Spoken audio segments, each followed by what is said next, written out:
Welcome to bird media. నేను వైష్ణవి. తెలంగాణ ముఖ్యమంత్రి రేవంత్ రెడ్డి ఇటీవల సచివాలయంలో Telangana gazetted officer central association 2026 diary ఆవిష్కరణ కార్యక్రమంలో ప్రసంగించారు.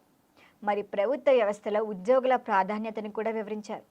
అయితే ఈ సందర్భంలో ఆయన ఒక పర్సనల్ ఇన్ఫర్మేషన్ని కూడా షేర్ చేసుకున్నారు. నేను కూడా ఒక ఎంప్లాయీనే, అయితే తాను ఇప్పటి వరకు ఒక్కరోజు కూడా సెలవు తీసుకోలేదని, సెలవు తీసుకోవాలని చాలాసార్లు అనుకున్నప్పటికీ ఏదో ఒక పని రావటం ఆ సెలవుని అట్లా పొడిచుకుంటూ వెళ్ళడం జరిగిందని కూడా తెలిపారు. ప్రధానంగా ప్రభుత్వంలో ఉన్న 200 మంది అధికారులు మాత్రమే రాష్ట్రాన్ని నడపలేరు. మరి రాష్ట్రాన్ని నడిపించడంలో 10.50 లక్షల ప్రభుత్వ ఉద్యోగులే కీలకంగా ఉన్నారని కూడా వ్యాఖ్యానించారు. ఇక రేవంత్ రెడ్డి ఉద్యోగులను ప్రభుత్వ సారథులుగా, రాష్ట్రానికి వారధులుగా పేర్కొన్నారు. ప్రతి విధమైన సమస్యల పరిష్కారం ప్రభుత్వానికి అత్యంత ప్రాధాన్యం కలిగించిందని అన్నారు. ఉద్యోగుల్లో తనను ఇష్టపడని వారు ఉండొచ్చు, ఇష్టపడే వాళ్ళు ఉండొచ్చు. అయితే ప్రభుత్వంలో ఉద్యోగుల వేతనాలు, డిఏ ఫైళ్ల సంతకాలు, బీమా విధానాలపై కూడా నేను ప్రత్యేకంగా దృష్టి పెట్టానని తెలిపారు. ప్రతి ప్రభుత్వ ఉద్యోగికి ₹1 కోటి బీమా కల్పించడం, వేతనాలు సకాలంలో అందించడం వంటి కార్యక్రమాలను ప్రత్యేకంగా చేపట్టారని కూడా చెప్పారు. ఇక రేవంత్ తెలిపిన వివరాల ప్రకారం ప్రభుత్వ ఉద్యోగుల బకాయిలు మొత్తం 12,000 కోట్ల మేర పెండింగ్లో ఉన్నాయి.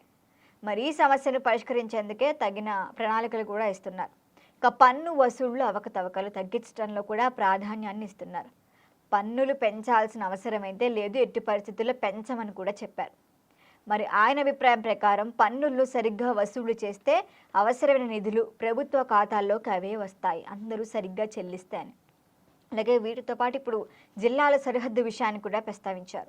జిల్లాల సరిహద్దులు మార్చాలని సంబంధిత సూచనలు అందుతున్నాయని, వాటిని పునర్విభజన కోసం విశ్రాంత న్యాయమూర్తి నేతృత్వంలోని కమిటీని ఏర్పాటు చేస్తున్నామని కూడా ఈ సందర్భంగా వెల్లడించారు.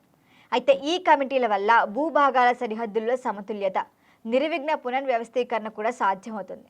అయితే రేవంత్ రెడ్డి తెలంగాణలో స్థానిక, జిల్లా స్థాయిలో సమగ్ర పరిపాలన సాధించడానికి ఈ చర్యలను కీలకంగా చూస్తున్నారు. మరి ప్రధానమంత్రి విధానంలో ఉద్యోగులు కేంద్ర బిందువుగా ఉన్నారు. వారి సమస్యల పరిష్కారం ప్రభుత్వ పనితీరు, ప్రజాసేవ స్థాయిని పెంపొందిస్తుందని కూడా స్పష్టంగా పేర్కొన్నారు. ఇక ఉద్యోగుల వేతనాలు, బీమా బకాయిలు క్లియర్ చేయటం ఇలాంటి చర్యలపైనే ప్రభుత్వం ప్రస్తుతానికి ఫోకస్ పెట్టింది. దీని ద్వారా సర్కారీ సేవల్లో నాణ్యత అయితే ఖచ్చితంగా పెరుగుతుందని మనం చెప్పొచ్చు.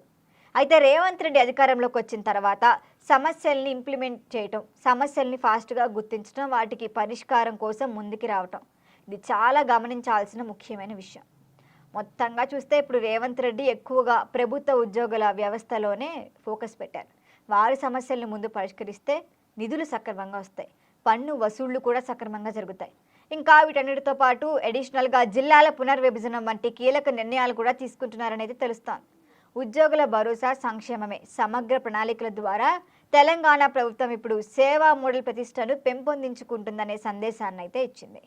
మరి మీరేమంటారు? మీ ఒపీనియన్ని కామెంట్ చేయండి. చూస్తూనే ఉండండి బర్డ్ మీడియా.